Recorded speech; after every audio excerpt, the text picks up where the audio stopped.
गरुड़ पुराण 7वां अध्याय। इस अध्याय में पुत्र की महिमा, दूसरे के द्वारा दिए गए पिंडदान आदि से प्रेतत्व से मुक्ति की बात कही गई है। इस संदर्भ में राजा बब्रुवाहन तथा एक प्रेत की कथा का वर्णन है। सूत जी ने कहा, ऐसा सुनकर पीपल के पत्ते की भांति कांपते हुए गरुड़ जी ने प्राणियों के उपकार के लिए पुनः भगवान विष्णु से पूछा। गरुड़ जी ने कहा, हे स्वामिन, किस उपाय से मनुष्य प्रमादवश अथवा जानकर पापकर्मों को करके भी यम की यातना को न प्राप्त हो, उसे कहिए। संसार रूपी सागर में डूबे हुए, दीन चित्त वाले, पाप से नष्ट बुद्धि वाले तथा विषयों के कारण दूषित आत्मा वाले मनुष्यों के उद्धार के लिए हे माधव, पुराणों में सुनिश्चित किए गए उपाय को बताए, जिससे मनुष्य सद्गति प्राप्त कर सके। श्री भगवान बोले, हे तार्क्ष्य, मनुष्यों के हित की कामना से तुमने अच्छी बात पूछी है। सावधान होकर सुनो, मैं तुम्हें सब कुछ बताता हूँ। हे खगेश्वर, मैंने इसके पहले पुत्र रहित और पापी मनुष्यों की यातना का वर्णन किया है। पुत्रवान तथा धार्मिक मनुष्यों की पूर्वोक्त दुर्गति कभी नहीं होती। यदि अपने पूर्वार्जित कर्मों के कारण पुत्रोत्पत्ति में विघ्न हो तो किसी उपाय से पुत्र की उत्पत्ति संपन्न करें। हरिवंश पुराण की कथा सुनकर विधानपूर्वक शतचंडी यज्ञ करके तथा भक्तिपूर्वक शिव की आराधना करके विद्वान को पुत्र उत्पन्न करना चाहिए। यह पुत्र पितरों की पुम नामक नरक से रक्षा करता है, अतः स्वयं भगवान ब्रह्मा ने ही उसे पुत्र नाम से कहा है। एक धर्मात्मा पुत्र संपूर्ण कुल को तार देता है। पुत्र के द्वारा व्यक्ति लोकों को जीत लेता है, यही सनातनी श्रुति है। इस प्रकार वेदों ने भी पुत्र के उत्तम महात्म्य को कहा है। इसलिए पुत्र का मुख देख करके मनुष्य पितृ ऋण से मुक्त हो जाता है। पौत्र का स्पर्श करके मनुष्य तीनों ऋणों देव, ऋषि, पितृ से मुक्त हो जाता है। इस प्रकार पुत्र पौत्र तथा प्रपौत्रों से यमलोक का अतिक्रमण करके स्वर्ग आदि को प्राप्त करता है। ब्राह्म विवाह की विधि से ब्याही गई पत्नी से उत्पन्न औरस पुत्र ऊर्ध्वगति प्राप्त कराता है और संग्रहित पुत्र अधोगति की ओर ले जाता है। हे खग श्रेष्ठ, ऐसा जान करके व्यक्ति हीन जाति की स्त्री से उत्पन्न पुत्रों को त्याग दे। हे खग, सवर्ण पुरुषों से सवर्णा स्त्रियों में जो पुत्र उत्पन्न होते हैं, वे औरस पुत्र कहे जाते हैं और वे ही श्राद्ध प्रदान करके पितरों को स्वर्ग प्राप्त कराने के कारण होते हैं। औरस पुत्र के द्वारा किए गए श्राद्ध से पिता को स्वर्ग प्राप्त होता है। इस विषय में क्या कहना। दूसरे के द्वारा दिए गए श्राद्ध से भी प्रेत स्वर्ग को चला जाता है। इस विषय में सुनो। यहाँ मैं एक प्राचीन इतिहास कहूँगा, जो अर्धवदैहिक दान के श्रेष्ठ महात्म्य को सूचित करता है। हे तार्क्ष्य, पूर्व काल में त्रेता युग में महोदय नाम के रमणीय नगर में महाबलशाली और धर्मपरायण बब्रुवाहन नामक एक राजा रहता था। वह यज्ञानुष्ठान परायण, दानियों में श्रेष्ठ, लक्ष्मी से संपन्न, ब्राह्मण भक्त तथा साधु पुरुषों के प्रति अनुराग रखने वाला, शील तथा आचार आदि गुणों से युक्त, स्वजनों के प्रति अपनत्व और इत्रजनों के प्रति दया के भाव से संपन्न था। क्षात्र धर्मपरायण वह राजा औरस पुत्र की भांति धर्मपूर्वक अपनी प्रजा का पालन करता था और दंड देने योग्य अपराधियों को दंड देता था। वह महाबाहु किसी समय सेना के साथ मृगया के लिए नाना वृक्षों से युक्त एक घनघोर वन में प्रविष्ट हुआ। वह वन नाना मृगगणों से व्याप्त और अनेक पक्षियों से भरा हुआ था। उस समय राजा ने वन के मध्य में दूर से एक मृग को देखा। राजा के द्वारा सुदृढ़ बाण से विद्ध वह मृग बाण सहित जंगल में अदृश्य हो गया। रुधिर से गीली हुई घास पर अंकित चिन्ह से राजा ने उसका पीछा किया। तब मृग के प्रसंग से वह राजा दूसरे वन में जा पहुंचा। भूख प्यास से सूखे हुए कंठ वाला तथा परिश्रम के संताप से पीड़ित उस राजा ने एक जलाशय के समीप पहुंचकर घोड़े के साथ उसमें स्नान किया तथा कमल की गंधादि से सुगंधित शीतल जल का पान किया।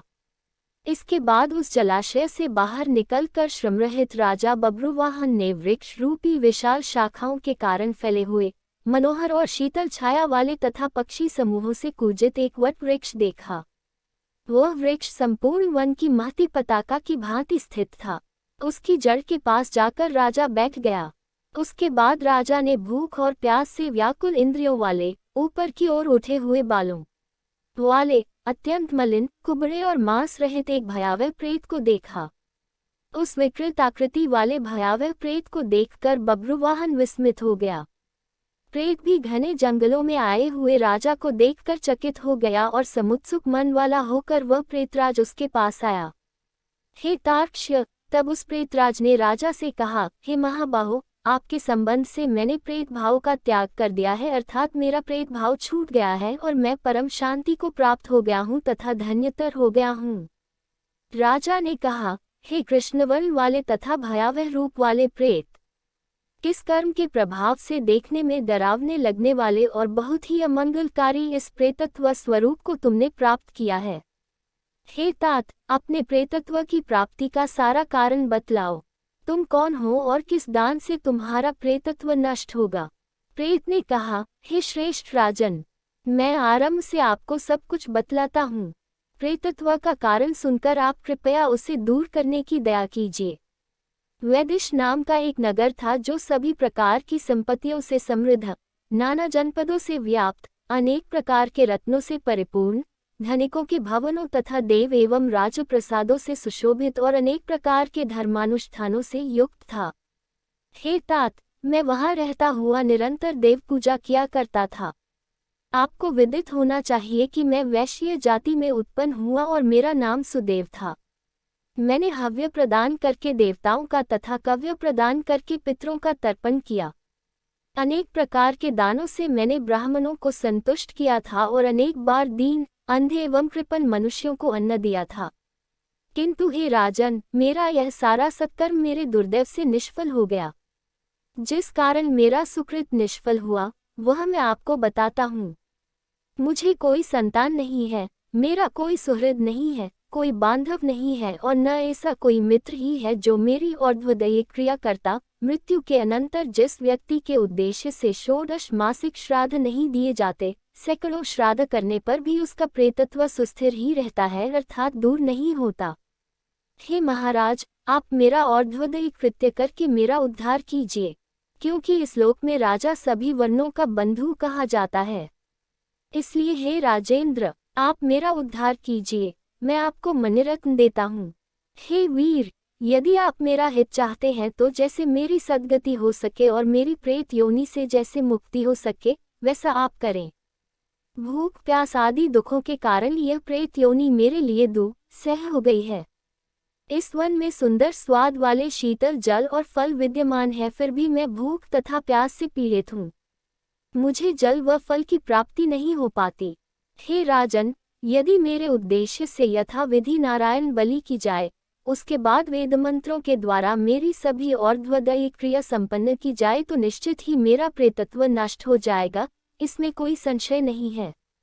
मैंने सुन रखा है कि वेद के मंत्र, तप, दान और सभी प्राणियों में दया, सत्शास्त्रों का श्रवण, भगवान विष्णु की पूजा और सज्जनों की संगति, ये सब प्रेत योनि के विनाश के लिए होते हैं।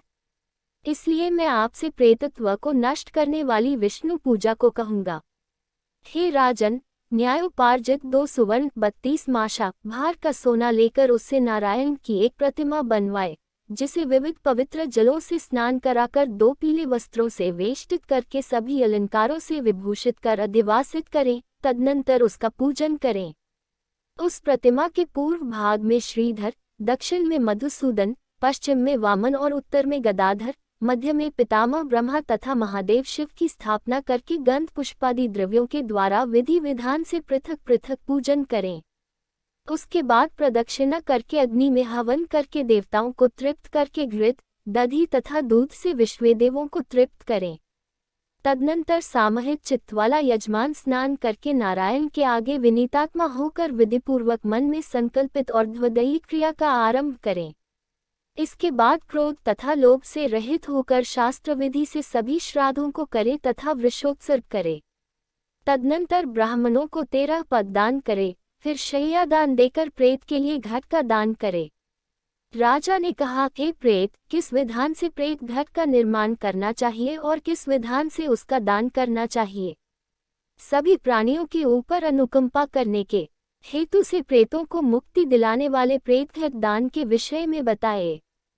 प्रेत ने कहा, हे महाराज, आपने ठीक पूछा है। जिस सुदृढ़ दान से प्रेतत्व नहीं होता है, उसे मैं कहता हूँ, आप ध्यान से सुने। प्रेत घट का दान सभी प्रकार के अमंगलों का विनाश करने वाला, सभी लोकों में दुर्लभ और दुर्गति को नष्ट करने वाला है। ब्रह्मा, शिव तथा विष्णु सहित लोकपालों युक्त तपाए हुए सोने का एक घट बनाकर उसे दूध, घी आदि से पूरा भरकर भक्तिपूर्वक प्रणाम करके ब्राह्मण को दान करें। इसके अतिरिक्त तुम्हें अन्य सैकड़ों दानों को देने की क्या आवश्यकता? हे राजन, उस घट के मध्य में ब्रह्मा, विष्णु तथा कल्याण करने वाले अविनाशी शंकर की स्थापना करें एवं घट के कंठ में पूर्वादि दिशाओं में क्रमशः लोकपालों का आवाहन करके उनकी धूप, पुष्प, चंदन आदि से विधिवत पूजा करके दूध और घी के साथ उस हिरण्यमय घट का ब्राह्मण को दान करना चाहिए। हे राजन, प्रेतत्व की निवृत्ति के लिए सभी दानों में श्रेष्ठ और महापातकों का नाश करने वाले इस दान को श्रद्धापूर्वक करना चाहिए। श्री भगवान ने कहा, हे कश्यप पुत्र गरुड़, प्रेत के साथ इस प्रकार बातचीत हो ही रही थी कि उसी समय हाथी, घोड़े आदि से व्याप्त राजा की सेना पीछे से वहां आ गई। सेना के आने के बाद राजा को महामणि देकर उन्हें प्रणाम करके पुनः अपने उद्धार के लिए और्ध्वदयी क्रिया करने की प्रार्थना करके वह प्रेत अदृश्य हो गया। हे पक्षिन, उस वन से निकलकर राजा भी अपने नगर को चला गया और अपने नगर में पहुंचकर प्रेत के द्वारा बताए हुए वचनों के अनुसार उसने विधि विधान से और्ध्वदयी क्रिया का अनुष्ठान किया। उसके पुण्य प्रदान से मुक्त होकर प्रेत स्वर्ग को चला गया। जब दूसरे के द्वारा दिए हुए श्राद्ध से प्रेत की सद्गति हो गई तो फिर पुत्र के द्वारा प्रदत्त श्राद्ध से पिता की सद्गति हो जाए, इसमें क्या आश्चर्य? इस पुण्यप्रद इतिहास को जो सुनता है और जो सुनाता है, वे दोनों पापाचारों से युक्त होने पर भी प्रेतत्व को प्राप्त नहीं होते। इस प्रकार गरुड़ पुराण के अंतर्गत सारोद्धार बभ्रुवाहन प्रेत संस्कार नामक 7वां अध्याय पूरा हुआ।